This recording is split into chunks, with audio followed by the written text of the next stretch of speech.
ಮುಂಬರುವ ನವರಾತ್ರಿ ದಸರಾ ಉತ್ಸವ ಹಾಗೂ ಅಕ್ಟೋಬರ್ 2ರಂದು ನಡೆಯಲಿರುವ ದಾಂಡೇಲಪ್ಪ ಜಾತ್ರೆಗಳಿಗೆ ಸಂಬಂಧಪಟ್ಟಂತೆ ಪೊಲೀಸ್ ಇಲಾಖೆಯ ನೇತೃತ್ವದಲ್ಲಿ ದಾಂಡೇಲಿಯ ಡಿಲಕ್ಸ್ ಸಭಾಭವನದಲ್ಲಿ ಪೂರ್ವ ಸಿದ್ಧತಾ ಸಭೆ ನಡೆಯಿತು. ಸಭೆಯ ಅಧ್ಯಕ್ಷತೆ ವಹಿಸಿ ಮಾತನಾಡಿದ ದಾಂಡೇಲಿ ಪೊಲೀಸ್ ಉಪವಿಭಾಗದ ಆರಕ್ಷಕ ಉಪ ಅಧೀಕ್ಷಕ ಶಿವಾನಂದ್ ಮದರಕಂಡಿ, ದಾಂಡೇಲಪ್ಪ ಜಾತ್ರೆಯು ಈ ಭಾಗದ ಜನರ ಅತ್ಯಂತ ನಂಬಿಕೆಯ ಶ್ರದ್ಧಾಭಕ್ತಿಯ ಜಾತ್ರೆಯಾಗಿದೆ. ಎಲ್ಲ ಇಲಾಖೆ ಹಾಗೂ ಸಾರ್ವಜನಿಕರು ಕೂಡ ಜಾತ್ರೆಯ ಯಶಸ್ಸಿಗೆ ಸಹಕರಿಸಬೇಕು ಎಂದರು. ಜಾತ್ರೆ ಮತ್ತೆ WCPM ಗ್ರೌಂಡ್ಸ್ ನಡೀತಕ್ಕಂತಹ ಏನು ರಾಮಲೀಲಾ ಉತ್ಸವ ಅಂತ ನಾವು ಕರೀತಾರೆ, ಆ ಬಂದೋಬಸ್ತಿಗೆ ಎರಡು ಒಂದೇ ದಿವಸ ಬರುತ್ತೆ. ಪ್ರತಿ ವರ್ಷ ಸಾಂಪ್ರದಾಯಿಕವಾಗಿ ನಡ್ಕೊಂಡು ಬಂದಿರತಕ್ಕಂಥದ್ದು, ತಲೆ ತಲಾಂತರ ನಡ್ಕೊಂಡು ಬಂದಿರತಕ್ಕಂಥದ್ದು, ಪ್ರತಿ ವರ್ಷ ಆಗ್ತಕ್ಕಂಥದ್ದು. ಅದು ಏನ್ ರೆಗ್ಯುಲರ್ ಎಕ್ಸರ್ಸೈಸ್ ಆಗಿದೆ ಪ್ರತಿ ವರ್ಷ. ಆ ಬಂದೋಬಸ್ತಿಗೆ ನಾವು ಅರೇಂಜ್ಮೆಂಟ್ ಮಾಡ್ಕೊಂತೀವಿ. ನಾವೇ ಮುನ್ನುಡಿಯಾಗಿ ಪೊಲೀಸ್ ಡಿಪಾರ್ಟ್ಮೆಂಟ್ ಅವರೇ ಇನಿಷಿಯೇಟಿವ್ ತಗೊಂಡ್ಬಿಟ್ಟು ಎಲ್ಲಾ ಡಿಪಾರ್ಟ್ಮೆಂಟ್ ಕರೆದ್ಬಿಟ್ಟು ಸಭೆ ಮಾಡ್ತಾ ಇದ್ವಿ, ಪೂರ್ವ ಸಭೆಯನ್ನ ಮಾಡ್ತಾ ಇದ್ವಿ. So that is one thing. ಈಗ ಈ ಸಭೆ ಯಾಕೆ ಇಂಪಾರ್ಟೆನ್ಸ್ ತಗೊಳುತ್ತೆ ಅಂದ್ರೆ, ನಿಮ್ಗೆಲ್ಲ ಗೊತ್ತಿದೆ, ಈ RCB ಅವರು ಅದು IPL ಕಪ್ ಗೆದ್ಮೇಲೆ ಬೆಂಗಳೂರಲ್ಲಿ ನಡೆಯಬಾರದಂತಹ ಅಚಾತುರ್ಯ ನಡೀತು. ಅದಕ್ಕೆ ಸಾಕಷ್ಟು ಹಿರಿಯ ಪೊಲೀಸ್ ಅಧಿಕಾರಿಗಳ ತಲೆದಂಡವೂ ಕೂಡ ಆಯಿತು. ಸೊ ಆ ವಿಚಾರವಾಗಿ ಅವತ್ತು ಮರುದಿವಸನೇ ನಮಗೆ SOP ಬಂದಿದೆ, ಸ್ಟ್ಯಾಂಡರ್ಡ್ ಆಪರೇಟಿಂಗ್ ಪ್ರೊಸೀಜರ್ ಬಂದಿದೆ. ಇದರಲ್ಲಿ ಕ್ರೌಡ್ ಮ್ಯಾನೇಜ್ಮೆಂಟ್ ರಿಲೇಟೆಡ್, ಇದು ಎಲ್ಲೆಲ್ಲಿ ಕ್ರೌಡ್ ಸೇರುತ್ತೆ ಅಲ್ಲಿ ಈ ಎಲ್ಲಾ ಮೆಜರ್ಸ್ ಗಳನ್ನ ಫಾಲೋ ಮಾಡಬೇಕು ಅಂತ ಸ್ಪಷ್ಟವಾದಂತಹ ನಿರ್ದೇಶನ DG IG ಅವರಿಂದ ಪತ್ರ ಇದೆ. ಎಲ್ಲಾ ಕಮಿಷನರ್ಸ್ ಗೆ, ಎಲ್ಲಾ SP ಗಳಿಗೆ, ಸಂಬಂಧಪಟ್ಟಂತ ಎಲ್ಲಾ ಡಿಪಾರ್ಟ್ಮೆಂಟ್ ಗಳು ಕೂಡ ಇದೆ. ಈ SOP ಪ್ರಕಾರ ತಾವೆಲ್ಲ ಇದನ್ನ ನೋಡಿ ಓದ್ಬೋದು. ಬೇಕಾದ್ರೆ ಇಲ್ಲಿ ಸಂಬಂಧಪಟ್ಟಂತ ಇಲಾಖೆಗಳದ್ದು ರೆಸ್ಪಾನ್ಸಿಬಿಲಿಟಿ ಎಷ್ಟಿರುತ್ತಲ್ಲ ಅಷ್ಟೇ ರೆಸ್ಪಾನ್ಸಿಬಿಲಿಟಿ ಆರ್ಗನೈಸೇಷನ್ ಕೂಡ ಇದೆ. ಈಗ WCPM ಒಂದು ಗ್ರೌಂಡ್ ರಿಲೇಟೆಡ್ ಏನು ಅವ್ರದ್ದು ಆಯೋಜನೆ ಮಾಡ್ತಾರೆ, ಅಲ್ಲಿ ಅವರು ಆರ್ಗನೈಸರ್ಸ್ ಯಾರಿದ್ದಾರೆ, WCPM ಏನು ಆಡಳಿತ ಅಧಿಕಾರಿಗಳಿದ್ದಾರೆ, ಅವ್ರದ್ದು ರೆಸ್ಪಾನ್ಸಿಬಿಲಿಟಿ ಇರುತ್ತೆ. ದೇವಸ್ಥಾನದ ಜಾತ್ರೆ ವಿಚಾರವಾಗಿ ದೇವಸ್ಥಾನದ ಏನು ಆರ್ಗನೈಸಿಂಗ್ ಕಮಿಟಿ ಅಧ್ಯಕ್ಷರಿದ್ದಾರೆ, ಅಧ್ಯಕ್ಷ ಮತ್ತು ಕಮಿಟಿ ಅವ್ರದ್ದು ಕೂಡ ಇಲ್ಲಿ ಸಮಾನವಾದಂತಹ ಜವಾಬ್ದಾರಿ ಇರುತ್ತೆ. ಯಾರು ಜವಾಬ್ದಾರಿಯಿಂದ ನುಣುಚ್ಕೊಳ್ಳಿಕ್ಕೆ ಸಾಧ್ಯ ಇಲ್ಲ. ಏನೋ ಅವಘಡ ಆಗದೆ ಇದ್ರೆ ಯಾರು ನಮ್ಮನ್ನ ಕೇಳಲ್ಲ. ಏನಾದ್ರೂ ಅವಘಡ ಆದ್ರೆ ಸಂಬಂಧಪಟ್ಟಂತದ್ದು ಎಲ್ಲಿ ಆಬ್ಸೆಸ್ ಆಯ್ತು ಅಂತ ಹೇಳ್ಬಿಟ್ಟು ಬರೋಬ್ಬರಿ ತಲೆದಂಡ ಮಾಡತಕ್ಕಂಥದ್ದು ಇದೆ. ಈಗ ಯಾವುದನ್ನು ಕೂಡ ಸಹಿಸಲಿಕ್ಕೆ ಈ ಸದ್ಯಕ್ಕೆ ಸಾಧ್ಯ ಇಲ್ಲ. ಯಾಕಂದ್ರೆ ತಮ್ಗೆಲ್ಲ ಗೊತ್ತಿದೆ, ಹಿರಿಯ ಪೊಲೀಸ್ ಅಧಿಕಾರಿಗಳ ತಲೆದಂಡ ಆಯ್ತು, ಪೊಲೀಸ್ ಮೇಲೆನೆ ಗೋಬೆ ಕೂಡಿಸಿದ್ರು, ನೀವೇ ತಪ್ಪು ಮಾಡಿದ್ರಿ ಅಂತ. ಅದು ಯಾರು ತಪ್ಪಿದೆ ಒಪ್ಪಿದೆ ಅದು ಬೇರೆ ವಿಚಾರಗಳು. ಈ ಬಂದೋಬಸ್ತ್ ವಿಚಾರವಾಗಿ ನಾವು ಸಾಕಷ್ಟು ತಯಾರಿನ ಆಲ್ರೆಡಿ ಮಾಡಿದೀವಿ. ಎಲ್ಲಾ ಡಿಪಾರ್ಟ್ಮೆಂಟ್ ಗಳಿಗೆ ನಾವು ಪತ್ರ ವ್ಯವಹಾರ ಮಾಡಿದೀವಿ. ಆ ಪತ್ರದಲ್ಲಿ ಒಂದ್ ಇನ್ಸ್ಟ್ರಕ್ಷನ್ಸ್ ವೆರಿ ಕ್ಲಿಯರಿಟಿ ಇರ್ಬೇಕು. ಜನರಲ್ ಆಗಿ ಯಾವುದೇ ಕಾರಣಕ್ಕೂ ಇಲ್ಲ, ಇಂಥದ್ದಲ್ಲೇ ಕೆಲಸ ಆಗ್ಬೇಕು. CCTV ಹಾಕ್ಬೇಕು ಅಂದ್ರೆ ಇಂತಲ್ಲೇ ನಾವು ಹೇಳ್ತಾ ಇದ್ದೀವಿ, ಇಂತಲ್ಲೇ ಹಾಕ್ಬೇಕು. ಪ್ಲೇಸ್ ಅನ್ನ ಮೆನ್ಷನ್ ಮಾಡ್ಬಿಟ್ಟು ಬೇಕಾದ್ರೆ ಮತ್ತೊಂದ್ಸಲ ಲೆಟರ್ ಕೊಟ್ಟರು ಏನ್ ತಪ್ಪಿಲ್ಲ. ಆರಕ್ಷಕ ವೃತ್ತ ನಿರೀಕ್ಷಕ ಜಯಪಾಲ್ ಪಾಟೀಲ್ ಮಾತನಾಡಿ, ನಗರದಲ್ಲಿ ಹಾಗೂ ದಾಂಡೇಲಪ್ಪ ದೇವಸ್ಥಾನದ ಆವರಣದ ಸುತ್ತಲೂ ಸಿಸಿ ಕ್ಯಾಮೆರಾ ಅಳವಡಿಸುವಂತೆ ಸೂಚಿಸಿ, ದಾಂಡೇಲಪ್ಪ ಜಾತ್ರೆ ನಡೆಯುವ ದಾರಿಯುದ್ದಕ್ಕೂ ಹಾಕುವ ವ್ಯಾಪಾರಿ ಮಳಿಗೆಗಳಿಗೆ ರಸ್ತೆ ಬಿಟ್ಟು ಮಳಿಗೆ ಹಾಕುವಂತೆ ಸೂಚಿಸಿದರು. ನವರಾತ್ರಿ ಸಂದರ್ಭದಲ್ಲಿ ಯಾವುದೇ ಕಾರಣಕ್ಕೂ DJ ಬಳಸಲು ಅವಕಾಶವಿಲ್ಲ. ರಾತ್ರಿ 10 ಗಂಟೆಯ ನಂತರ DJ ಬಳಸಿದ್ರೆ ನಿಯಮಾನುಸಾರ ಕ್ರಮ ಕೈಗೊಳ್ಳಲಾಗುತ್ತದೆ. ದಾಂಡಿಯಾ ಕಾರ್ಯಕ್ರಮವನ್ನ ರಾತ್ರಿ 10 ಗಂಟೆ ಒಳಗಡೆ ಪೂರ್ಣಗೊಳಿಸುವುದು ಸೂಕ್ತ ಎಂದರು. ಪ್ರತಿ ವರ್ಷದಂತೆ ಈ ವರ್ಷ ಕೂಡ ದಾಂಡೇಲಿ ಜಾತ್ರೆ ಮತ್ತು ನಮ್ಮ ಪೇಪರ್ ಮಿಲ್ ಅಲ್ಲಿ ನಡೆಯುವಂತ ರಾವಣನ ನಮ್ಮ ಕಾರ್ಯಕ್ರಮಕ್ಕೆ ಬೇರೆ ಇಲಾಖೆಗಳಿಂದ ಕೆಲವು ಏನು ಕರ್ತವ್ಯ ನಿರ್ವಹಿಸಬೇಕು ಅನ್ನೋದೊಂದು ಪಟ್ಟಿ ಮಾಡಿದ್ದೀವಿ. ಪೇಪರ್ ಮಿಲ್ ದಾಂಡೇಲಿ ನಮ್ಮ WCPM ದವರು ನಮಗೆ ಫಸ್ಟ್ ಆಫ್ ಆಲ್ ಒಂದು ಸ್ವಲ್ಪ ಕ್ಯಾಮ್ರಾಗಳು ಹಾಕಿಸ್ಕೊಡ್ಬೇಕು. ಮೇನ್ ರೂಟು ಪ್ಲೇಸ್ ಹೇಳ್ತೀವಿ ಸರ್, ತಾವು ಸ್ವಲ್ಪ ಕ್ಯಾಮ್ರಾಗಳು ಗುಣಮಟ್ಟದ್ದು ಹಾಕಿಸ್ಕೊಟ್ರೆ ಒಳ್ಳೆಯದು. ನಗರಸಭಾ ಅಧ್ಯಕ್ಷ ಅಶ್ಫಾಕ್ ಶೇಖ್, ಪೌರಾಯುಕ್ತ ವಿವೇಕ್ ಬಂದೆ ಮಾತನಾಡಿ, ನಗರಸಭೆಯಿಂದ ನೀಡಬಹುದಾದ ಎಲ್ಲಾ ಸೌಕರ್ಯಗಳನ್ನು ನೀಡೋದಾಗಿ ತಿಳಿಸಿದರು. ತಹಶೀಲ್ದಾರ್ ಶೈಲೇಶ್ ಪರಮಾನಂದ್ ಜಾತ್ರೆಯ ವ್ಯವಸ್ಥೆ ಮತ್ತು ಮುನ್ನೆಚ್ಚರಿಕೆಯ ಬಗ್ಗೆ ತಿಳಿಸಿದರು. ಕಾಗದ ಕಂಪನಿಯ ಸಾರ್ವಜನಿಕ ಸಂಪರ್ಕಾಧಿಕಾರಿ ರಾಜೇಶ್ ತಿವಾರಿ, ಪ್ರತಿ ವರ್ಷದಂತೆ ಈ ವರ್ಷವೂ ಕಂಪನಿಯಿಂದ ಸಿಸಿ ಕ್ಯಾಮೆರಾ ಸೇರಿದಂತೆ ಎಲ್ಲಾ ರೀತಿಯ ವ್ಯವಸ್ಥೆ ಮಾಡಲಾಗುತ್ತದೆ. ರಾಮಲೀಲಾ ಕಾರ್ಯಕ್ರಮ ಯಶಸ್ಸಿಗೂ ದಾಂಡೇಲಿಯ ಜನತೆ ಸಹಕರಿಸುವಂತೆ ಮನವಿ ಮಾಡಿದ್ರು. ಜಾಸ್ತಿ ಇದೆ. ಮೊಸಳೆಗಳ ಕಾಟ ಬಗ್ಗೆ ಒಂದು ಸೆಕೆಂಡ್ ಫ್ರೀಡಮ್ ಇದೆ. ಲೋಕೋಪಯೋಗಿ ಇಲಾಖೆ ಲಾಸ್ಟ್ ಜಾತ್ರೆ ದಿವಸನೇ ಮುಂಚಿನ ದಿವಸ ಬಹಳಷ್ಟು ಫೋನ್ ಬಂತು. ಆಮೇಲೆ WCPM ಅವ್ರ ಸಹಕಾರದಿಂದ ಅದನ್ನ ಸೈಡಿಗೆ ಮಣ್ಣು ಹಾಕಿ ಮಾಡಿದ್ದಾರೆ. ಆ ಪುಡಿಯನ್ನ ಪ್ಯಾಕೆಟ್ ಆಗೋದು ಅದೆಲ್ಲ ಮಾಡೋದು. ಥರ್ಡ್, ಗ್ರಾಮ ಪಂಚಾಯತಿ ಪಾತ್ರ ದೊಡ್ಡದಿದೆ. ನೀವು ಈಗ ಅಂಗಡಿ ಮಳಿಗೆ ಮಾರ್ಕಿಂಗ್ ಮಾಡೋದಕ್ಕಿಂತ ಮುಂಚೆ ಅದನ್ನ ಫಸ್ಟ್ ಸ್ವಚ್ಛ ಮಾಡ್ಕೊಳ್ಳಿ. ಸ್ವಚ್ಛ ಮಾಡಿದ ನಂತರ ಪ್ಲಸ್ ನಿಮ್ದು ಘನತ್ಯಾಜ್ಯ ವಿಲೇವಾರಿ ಘಟಕದ ವೆಹಿಕಲ್ ಸ್ಥಿತಿಯಲ್ಲಿ ಗೊತ್ತಿಲ್ಲ, ಅದೊಂದು ಸ್ವಲ್ಪ ಸರಿ ಮಾಡಿಸ್ಕೊಂಡು ಅದಾದ ನಂತರ ದಯಮಾಡಿ ಎಲ್ಲ ಸ್ವಚ್ಛತೆ ಕಾಪಾಡಬೇಕು. ಆಮೇಲೆ ಈಗಾಗಲೇ ಈ ಒಂದು ಜಾತ್ರೆಯನ್ನ ಕೇವಲ ಪೊಲೀಸ್ ಇಲಾಖೆ ಅಥವಾ ಯಾವುದೇ ಇಲಾಖೆಗೆ ಸೀಮಿತವಾಗದೆ ಎಲ್ಲರೂ ಒಂದು ಜಾತ್ರೆಯನ್ನು ಭಾಗವಹಿಸಿ ಒಂದು ಕಾರ್ಯಕ್ರಮ ಹೀಗಾಗಿ ನಿರಾಶೆ ಅಧ್ಯಕ್ಷರು ಸಹಿತ ಆ ದಿನ ಗಾಂಧೀಜಿ ಇರುವುದರಿಂದ ಹಿಂಸೆಗೆ ನಾವು ಗೌರವ ಕೊಟ್ಟು ಆ ದಿನ ವ್ಯವಸ್ಥೆ ಇರುವುದಿಲ್ಲ ಅಂತ ಅವರು ಸ್ಪಷ್ಟ ಹೇಳಿದ್ದಾರೆ. ಆದ್ರೂ ಸಹಿತ ನಾವು ಸಾಂಪ್ರದಾಯಿಕವಾಗಿ ಎಲ್ಲರ ಜನರ ಬೇಡಿಕೆ ಇರುವುದಾಗಿ ನಾವು ಮಾನ್ಯ ಜಿಲ್ಲಾಧಿಕಾರಿಗಳಿಗೆ ಅದು ಡಿವೈಎಸ್ಪಿ ಸಾಹೇಬರು ಮತ್ತು ಸಿಪಿಐ ಸಾಹೇಬರು ಸಹಿತ SP ಸಾಹೇಬರಿಗೆ ಮಾತಾಡಿ ಅದರ ಬಗ್ಗೆ ನಿಮಗೆ 29-30ನೇ ತಾರೀಕಿನೊಳಗೆ ಅದರ ಬಗ್ಗೆ ನಾವು ಸ್ಪಷ್ಟ ನಿರ್ದೇಶನವನ್ನು ನಾವು ಕೊಡ್ತೇವೆ ಅಂತ ಹೇಳುತ್ತಾ ಜಾತ್ರಾ ಮಹೋತ್ಸವ ಸಮಿತಿಯ ಅಧ್ಯಕ್ಷ ಗುರುದತ್ ಮಿರಾಶಿ ಮಾತನಾಡಿ, ದಾಂಡೇಲಪ್ಪ ಜಾತ್ರೆಯ ದಿನ ಜಾತ್ರಾ ಸ್ಥಳದಲ್ಲಿ ಪ್ರಾಣಿ ಹತ್ಯೆಗೆ ಅವಕಾಶವಿಲ್ಲ. ಜೊತೆಗೆ ಈ ವರ್ಷ ಗಾಂಧಿ ಜಯಂತಿಯ ನಿಮಿತ್ತ ಅಹಿಂಸಾ ದಿನ ಕೂಡ ಇರೋದ್ರಿಂದ ಪ್ರಾಣಿ ಹಿಂಸೆ ಮಾಡಬಾರದು. ದಾಂಡೇಲಪ್ಪ ಜಾತ್ರೆಯ ದಿನವೇ ಪ್ರಾಣಿ ಬಲಿ ಕೊಡಬೇಕೆಂಬ ನಿಯಮವೇನೂ ಇಲ್ಲ. ಅದರ ನಂತರದ ದಿನ ಬಂದರೂ ಕೂಡ ನಾವು ಭಕ್ತಿ ಸೇವೆಯನ್ನ ನೀಡ್ತೇವೆ ಎಂದರು. ಯಾವುದೇ ಕಾರ್ಯಕ್ರಮ ಮಾಡೋದಿದ್ದರೆ ಕೂಡಿಕೊಂಡು ಮಾಡಬೇಕು, ಯಾರನ್ನು ಭೇದ ಭಾವ ಮಾಡಬಾರದು ಅಂತ ಹೇಳಿ ಹೇಳ್ತೀನಿ.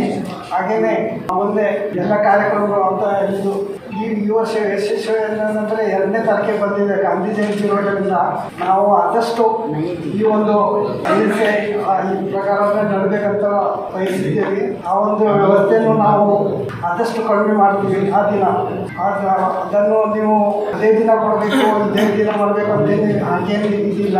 ನೀವು 4ನೇ ದಿನ ಅದು 3ನೇ ದಿನ ಮನೆಯನ್ನು ನಾವು ಇದು ಮಾಡ್ಕೊಡ್ತೀವಿ. ತಾಲೂಕ್ ಪಂಚಾಯತ್ ಕಾರ್ಯನಿರ್ವಹಣಾಧಿಕಾರಿ TC ಹಾದಿಮನಿ, ನಗರಸಭೆ ಉಪಾಧ್ಯಕ್ಷೆ ಶಿಲ್ಪಾ ಕೋಡೆ, ಸ್ಥಾಯಿ ಸಮಿತಿ ಅಧ್ಯಕ್ಷೆ ಸುಧಾ ಜಾಧವ್, ಆಲೂರು ಗ್ರಾಮ ಪಂಚಾಯತ್ ಅಧ್ಯಕ್ಷೆ ನೂರ್ಜಹಾನ್ ನದಾಫ್, ಅಭಿವೃದ್ಧಿ ಅಧಿಕಾರಿ ಸಂತೋಷ್ ಹೆಳವರ್, ಕಾಗದ ಕಂಪನಿಯ ಸಾರ್ವಜನಿಕ ಸಂಪರ್ಕ ಅಧಿಕಾರಿ ರಾಘವೇಂದ್ರ GR, ಗ್ರಾಮೀಣ ಠಾಣೆ PSI ಶಿವಾನಂದ್ ನಾವದಗಿ ಮುಂತಾದವರು ಇದ್ದರು. ಹಲವರು ಮಾತನಾಡಿ ಜಾತ್ರೆಯ ಯಶಸ್ಸಿನ ಬಗ್ಗೆ ಸಲಹೆಗಳನ್ನು ನೀಡಿದ್ರು.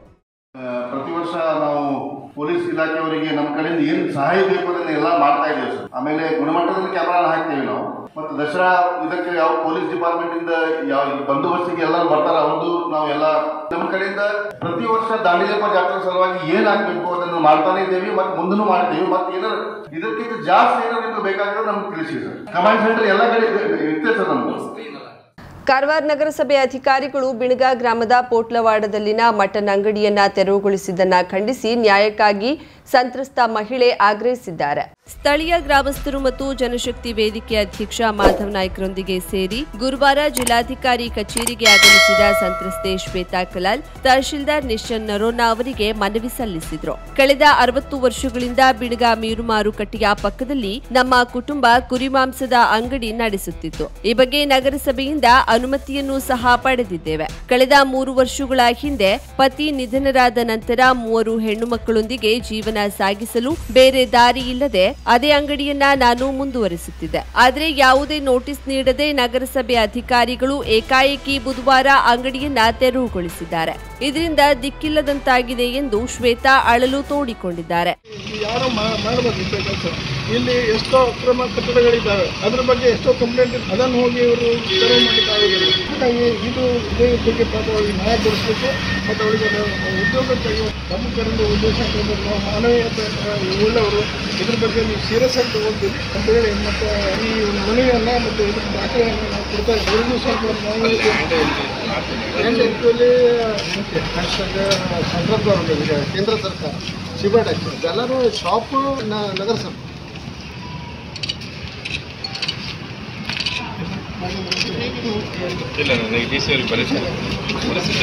ಸರ್ ಇದು ಇನ್ನೊಂದು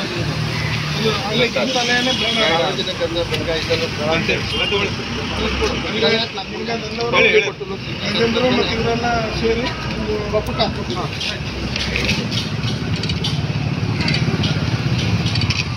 ಶ್ವೇತಾ ತೀರಾ ಬಡತನದಲ್ಲಿ ಜೀವನ ಸಾಗಿಸುತ್ತಿರುವ ಮಹಿಳೆ. ಸಮೀಪದಲ್ಲೇ ಇರುವ ಗ್ರಂಥಾಲಯದಲ್ಲಿ ಕಾರ್ಯನಿರ್ವಹಿಸುವ ಮಹಿಳೆ ಮತ್ತವಳ ಪತಿಯು ನೀಡಿದ ತಪ್ಪು ಮಾಹಿತಿಯಿಂದಾಗಿ ಮಹಿಳೆಯ ಅಂಗಡಿಯನ್ನ ತೆರವುಗೊಳಿಸಲಾಗಿದೆ. ಕೂಡಲೇ ಜೀವನಾಧಾರವಾದ ಅಂಗಡಿಯನ್ನ ನಗರಸಭೆಯವರು ಪುನರ್ ನಿರ್ಮಿಸಿಕೊಡಬೇಕೆಂದು ಮಾಧವ್ ನಾಯಕ್ ಆಗ್ರಹಿಸಿದ್ದಾರೆ.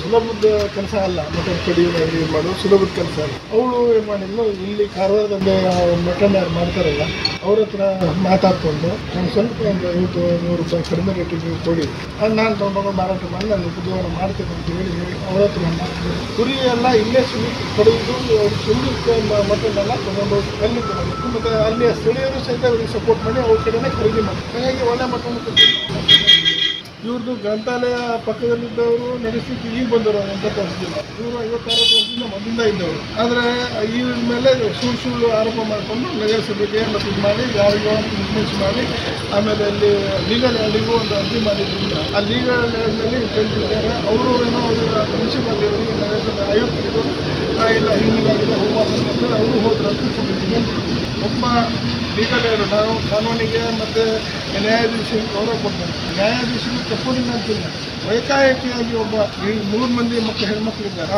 ಇಂಥ ಕಡೆ ಹೋಗಿ ಅವರ ಅಂಗಡಿಯನ್ನು ಧ್ವಂಸ ಮಾಡಿದ್ದೇನಿದೆಯಲ್ಲ ಮಾನವೀಯತೆಗೆ ಮೀರಿ ಕೆಲಸ ಮಾಡಿದ್ದಾಗಿದೆ. ಇದನ್ನು ಸಹಿಸಲಿಕ್ಕಾಗಿದೆ. ಎಲ್ಲ ಬಿಳಿಗ ನಾಗರಿಕರು ಸದಸ್ಯರು ಸಹಿತ ಪಿ ನಾಯಕರು ಬಂದಿದ್ದರು, ಅರವಿಂದ್ ಟೆಂಡೂಲ್ಕರ್ ಬಂದಿದ್ರು, ಎಲ್ಲ ಬಂದಿದ್ರು, ಎಲ್ಲರೂ ಸಹಿತ ಇಡೀ ಬಿಳಿಗ ಜನ ಅಲ್ಲಿ ಗ್ರಂಥಾಲಯ ಬೇಡ ಅಂತಕೊಂಡು ಒಂದು ಇದು ಮಾಡಿದ್ದಾರೆ. ಅದು ಮನಿ ಆ ಮನೆಗಳನ್ನು ಕೊಡ್ತಾ ಇದ್ದಾರೆ ಅವರು. ಇದ್ರ ಜೊತೆಗೆ ಈ ಇವಳಿಗೆ ಅನ್ಯಾಯ ಆಗಿದೆ. ಪಾಪ ಮಠನ ಇದ್ದಾಗೆ ಪೂರ ನಿನ್ನೆ ಧ್ವಂಸ ಮಾಡಿದ್ದಾರೆ. ಆ ಮಠನ ಎಲ್ಲ ತೊಗೊಂಡು ಬಂದು ಪ್ರತಿಭಟನೆ ಸಹಿತ ಮಾಡಿ ಕಾನ್ಶಿಯಸ್ ಆಗಿ ಹಾಸ್ಪಿಟಲ್ ದಾಖಲೆ ಮಾಡಿದ್ದಾರೆ. ಅಂಥ ಪರಿಸ್ಥಿತಿ ಸಣ್ಣ ಸಣ್ಣ ಮಕ್ಕಳಿದ್ದಾರೆ. ಈ ಸಂದರ್ಭದಲ್ಲಿ ಗ್ರಾಮಸ್ಥರಾದ ಜ್ಯೋತಿ ನಾಯ್ಕ್, ಶ್ವೇತಾ ನಾಯ್ಕ್, ರೇವತಿ ನಾಯ್ಕ್, ಹಸೀನಾ ಅಣ್ಣಿಗೇರಿ ಹಾಗೂ ಇತರರು ಇದ್ದರು. ಒಂದು ಕಡೆ ಸ್ಥಳೀಯ ಕೆಲವರು ಕಸ ತಂದು ಎಸೆಯೋದು, ಇನ್ನೊಂದೆಡೆ ಪ್ರವಾಸಿಗರು ಎಲ್ಲೆಂದರಲ್ಲಿ ತ್ಯಾಜ್ಯ ಬಿಸಾಡೋದು. ಇದು ಪ್ರವಾಸಿ ತಾಣ ಗೋಕರ್ಣದಲ್ಲಿನ ಸ್ವಚ್ಛತೆಗೆ ಕ್ರಮ ತೆಗೆದುಕೊಳ್ಳುವವರು ಯಾರು ಎನ್ನುವಂತಾಗಿದೆ. ಗೋಕರ್ಣದಲ್ಲಿ ಕಚೇರಿಯ ಎದುರು ಕಸದ ರಾಶಿ ಹಾಕುತ್ತಿರುವ ಬಗ್ಗೆ ಕಂದಾಯ ಇಲಾಖೆಯವರೇ ಗ್ರಾಮ ಪಂಚಾಯತ್ಗೆ ದೂರು ನೀಡಿ ಸಿಸಿಟಿವಿ ದೃಶ್ಯಾವಳಿ ನೀಡಿ ಕಸ ಎಸೆಯುವವರ ಮೇಲೆ ಕ್ರಮ ತೆಗೆದುಕೊಳ್ಳುವಂತೆ ಮನವಿ ಮಾಡಿದ್ದಾರೆ. ಇನ್ನು ಮುಖ್ಯ ಕಡಲ ತೀರದಲ್ಲಿ ಉಟ್ಟಬಟ್ಟೆಯ ರಾಶಿ, ರಸ್ತೆಯಲ್ಲಿ ತಿಂದು ಬಿಸಾಡಿದ ತಿಂಡಿ ಪದಾರ್ಥಗಳಿಗೆ ಸುತ್ತಿದ ಪ್ಲಾಸ್ಟಿಕ್ ಹೀಗೆ ಪ್ರವಾಸಿ ತಾಣದಲ್ಲಿ ಕಸದ ರಾಶಿ ಹೆಚ್ಚಾಗಲು ಕಾರಣವಾಗುತ್ತಿದ್ದು, ಈ ರೀತಿ ಎಸೆಯುವವರ ಮೇಲೆ ದಂಡ ವಿಧಿಸಿ ಕ್ರಮ ಜರುಗಿಸಬೇಕು ಎಂಬ ಆಗ್ರಹ ಕೇಳಿಬರ್ತಿದೆ. ಚಿಕ್ಕ ಮಕ್ಕಳಿಗೆ ತಿಳಿ ಹೇಳಬೇಕಾದ ದೊಡ್ಡವರೇ ಪ್ಲಾಸ್ಟಿಕ್ ರಸ್ತೆಯಲ್ಲಿ ಬಿಸಾಡುತ್ತಾ ತೆರಳೋದು ಸರ್ವೇ ಸಾಮಾನ್ಯವಾಗಿದ್ದು, ಇವರೆಲ್ಲರೂ ವಿದ್ಯಾವಂತರೇ ಎನ್ನುವುದು ಮತ್ತೊಂದು ವಿಶೇಷ. ಇನ್ನು ಗ್ರಾಮ ಪಂಚಾಯತ್ ಸಹ ನಿಗದಿ ಸ್ಥಳದಲ್ಲಿ ಕಸದ ತೊಟ್ಟಿ ಇಡಬೇಕಿತ್ತು, ಆದರೆ ಕಾನೂನಿನ ಪ್ರಕಾರ ಇಡುವಂತಿಲ್ಲ ಎನ್ನುತ್ತಾ ಕೈಚೆಲ್ಲಿ ಕುಳಿತಿದೆ. ಇನ್ನು ಅಪರ ಕಾರ್ಯ ನೆರವೇರಿಸುವವರು ಉಟ್ಟ ಬಟ್ಟೆಯನ್ನ ಸಮುದ್ರ ಸ್ನಾನ ಮಾಡಿ ಅಲ್ಲಿಯೇ ಬದಿಯಲ್ಲಿ ಎಸೆಯುತ್ತಾರೆ. ಆದರೆ ಇವರು ಧರಿಸಿದ ಬಟ್ಟೆ ಹೊಸದಾಗಿದ್ದು ತೊಟ್ಟು ಬಿಸಾಡ್ತಾರೆ. ಇದರ ವಿಲೇವಾರಿ ಸಹ ಸವಾಲಾಗಿದೆ. ಈ ಹಿಂದೆ ಇದೇ ರೀತಿ ರಾಶಿ ಬಿದ್ದ ಬಟ್ಟೆಯನ್ನ ವಿದೇಶಿ ಪ್ರವಾಸಿ ಮಹಿಳೆ ಸಂಗ್ರಹಿಸಿ ತೊಳೆದು ಸ್ವಚ್ಛಗೊಳಿಸಿ ಮರುಬಳಕೆಗಾಗಿ ತೆಗೆದುಕೊಂಡು ಹೋಗ್ತಿದ್ರು. ಇಂತಹ ಮರುಬಳಕೆ ಕ್ರಮದ ಬಗ್ಗೆ ಪಂಚಾಯತ್ ಯೋಜನೆ ರೂಪಿಸಬೇಕು ಎಂದು ಜನರು ಹೇಳ್ತಿದ್ದಾರೆ. ಅಪರ ಕಾರ್ಯ ಮಾಡುವವರ ಕೈಯಲ್ಲಿ ಪ್ಲಾಸ್ಟಿಕ್ ಚೀಲದಲ್ಲಿ ಪಿಂಡಗಳನ್ನ ತುಂಬಿ ಕಳುಹಿಸಲಾಗುತ್ತಿದ್ದು, ಇಂತಹ ಕಾರ್ಯದಲ್ಲಿ ಪ್ಲಾಸ್ಟಿಕ್ ಬಳಕೆ ನಿಷೇಧಿಸುವಂತೆ ಸೂಚಿಸಬೇಕಿದೆ ಎನ್ನುವ ಅಭಿಪ್ರಾಯ ವ್ಯಕ್ತವಾಗಿದೆ. ನನ್ನ ಮನಸ್ಸಲ್ಲಿ ಏನಿದೆ ಅದನ್ನ ದೇವರ ಹತ್ರ ಬೇಡ್ಕೊಂಡು ಬಂದು ನಾನು ಗುರುಗಳ ಹತ್ರ ನಿಂತ್ಕೊಂಡೆ. ನನ್ನ ಮನಸ್ಸಲ್ಲಿ ಏನಿದೆಯಾ ಹಾಗೆ ಪ್ರತಿಯೊಂದನ್ನು ಲೈಕ್ ನನ್ನ ಮಗಳ ಬಗ್ಗೆ ಕೇಳಬೇಕಿತ್ತು, ಮತ್ತೆ ನನ್ನ ಕೆಲಸದ ಬಗ್ಗೆ ಕೇಳಬೇಕಿತ್ತು ಅನ್ನೋ ಒಂದು ಇದಿತ್ತು ನನಗೆ. ಅದನ್ನ ಕರೆಕ್ಟಾಗೆ ಹೇಳಿದ್ರು ಗುರುಗಳು. ನನ್ನ ಮಗನ ಮೊದಲು ಈ ಥರ ಎಲ್ಲ ಪ್ರಾಬ್ಲಮ್ ಆಗ್ತಿದೆ, ನಾನು ಹೆಂಗೆ ಬದುಕೋದಂತೆಲ್ಲ ಗೊತ್ತಿಲ್ಲ ಅಮ್ಮ ಅಂತ ಅತ್ತೆ. ನೀನೇನು ಅಳಬೇಡ, ನವರಾತ್ರಿ ಮುಗಿಯೋತ್ತಿಗೆ ನಿನ್ನ ಮಗನ ಮದುವೆ ಆಗುತ್ತೆ ಹೋಗೋದು. ಕರೆಕ್ಟಾಗಿ 9 ದಿನ ಅವ್ರು ಹೇಳಿ 9 ದಿನದಲ್ಲಿ ನಡೀತು. ಆ ಥರ ಒಂದು ಶಕ್ತಿ ನಾನು ಎಲ್ಲೂ ಜೀವನದಲ್ಲೇ ನೋಡಿಲ್ಲ ಬಿಡಿ. ಕೇರಳ ರುದ್ರಾಕ್ಷಿ ಆಂಜನೇಯ ಜ್ಯೋತಿಷ್ಯ ಅಂಜನ ಹಚ್ಚಿ ಭವಿಷ್ಯ ಹೇಳುತ್ತಾರೆ. ಅಷ್ಟಮಂಡಳ ಪ್ರಶ್ನೆ, ಆರೂಢ ಪ್ರಶ್ನೆ, ತಾಂಬೂಲ ಪ್ರಶ್ನೆ, ನಾಡಿ ಶಾಸ್ತ್ರದ ಮೂಲಕ ನಿಮ್ಮ ಜೀವನದ ಯಾವುದೇ ಸಮಸ್ಯೆ ಇದ್ದರೂ ಕೆಲವೇ ದಿನಗಳಲ್ಲಿ ಸುಲಭ ಪರಿಹಾರ ಮಾಡುತ್ತಾರೆ. ಉದಾಹರಣೆಗೆ ದಾಂಪತ್ಯ ಕಲಹ, ಮನೆಯಲ್ಲಿ ಅಶಾಂತಿ, ಹಣಕಾಸಿನ ತೊಂದರೆ, ಮಾಟ ಮಂತ್ರ, ಸ್ತ್ರೀ ಪುರುಷ ವಶೀಕರಣ, ಇನ್ನು ನಿಮ್ಮ ಜೀವನದ ಯಾವುದೇ ಸಮಸ್ಯೆ ಇದ್ದರೂ ನೇರವಾಗಿ ಬಂದು ಭೇಟಿ ಮಾಡಿ. ಪ್ರಧಾನ ತಾಂತ್ರಿಕ್ ಗಣೇಶನ್ ದೀಕ್ಷಿತರು, ಕೇರಳ. ಗುರೂಜಿಯವರ ಮೊಬೈಲ್ ಸಂಖ್ಯೆ 9901400330. ವಿಳಾಸ 27ನೇ ಕ್ರಾಸ್, 99ನೇ ಮೇನ್ ರೋಡ್, ಕೆಎಲ್ಇ ಕಾಲೇಜ್ ಹತ್ತಿರ, ಎಸ್ಬಿಐ ಬ್ಯಾಂಕ್ ಎದುರು, 2ನೇ block, Rajajinagar, Bengaluru. Pin code 580010. 50,000ಕ್ಕೂ ಅಧಿಕ ಸಬ್ಸ್ಕ್ರೈಬರ್ಸ್, 1.68 ಕೋಟಿಗೂ ಮೀರಿದ ವ್ಯೂಸ್. ಸುದ್ದಿಯೊಂದು 10 ಲಕ್ಷಕ್ಕೂ ಹೆಚ್ಚು ವ್ಯೂಸ್ ಕಂಡ ಹೆಗ್ಗಳಿಕೆ. ವಸ್ತುನಿಷ್ಠ ಮತ್ತು ಖಾತ್ರಿಯಾದ ವರದಿಗಾರಿಕೆ. ಉತ್ತರ ಕನ್ನಡದ ಅತಿ ಹೆಚ್ಚು ಸಬ್ಸ್ಕ್ರೈಬರ್ ಹೊಂದಿರುವ ಯೂಟ್ಯೂಬ್ ಚಾನೆಲ್. ಕರಾವಳಿ ಮುಂಜಾವು ಡಿಜಿಟಲ್ ವೀಕ್ಷಕರಿಗೆ ಧನ್ಯವಾದ. ಇನ್ಮುಂದೆ ಸುದ್ದಿಯಲ್ಲ ಮತ್ತಷ್ಟು ಸೊಗಸು. ನಿಮ್ಮಲ್ಲಿಯ ಸಭೆ ಸಮಾರಂಭ, ಅಂಗಡಿ ವ್ಯಾಪಾರ ಮಳಿಗೆಯ ಸಹಕಾರಿ ಸಂಸ್ಥೆಯ ಶುಭಾರಂಭದ ಕಾರ್ಯಕ್ರಮಗಳ ವಿಸ್ತೃತ ವಿಡಿಯೋ ಸುದ್ದಿ. ಸಂಪರ್ಕಿಸಿ ನಮ್ಮ ಕರಾವಳಿ ಮುಂಜಾವು ಡಿಜಿಟಲ್ ಪ್ರತಿನಿಧಿಗಳನ್ನ.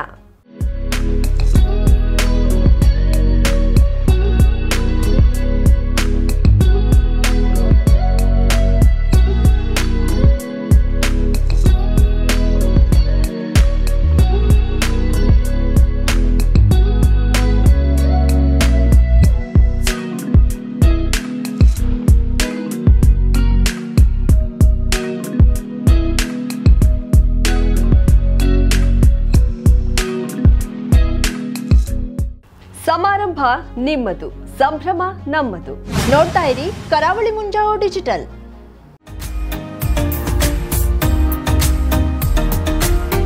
ಮಿಲನ್ ಎಂಟರ್ಪ್ರೈಸಸ್ ಬೃಹತ್ ಎಲೆಕ್ಟ್ರಾನಿಕ್ ಹಾಗೂ ಫರ್ನಿಚರ್ ಮಳಿಗೆ.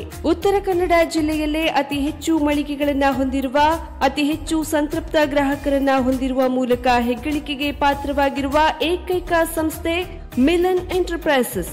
ನಮ್ಮ ಮಳಿಗೆಗಳಲ್ಲಿ ಪ್ರಸಿದ್ಧ ಕಂಪನಿಗಳ electronic refrigerator, washing machine, LED TV, ಎಸಿಗಳು ಲಭ್ಯ.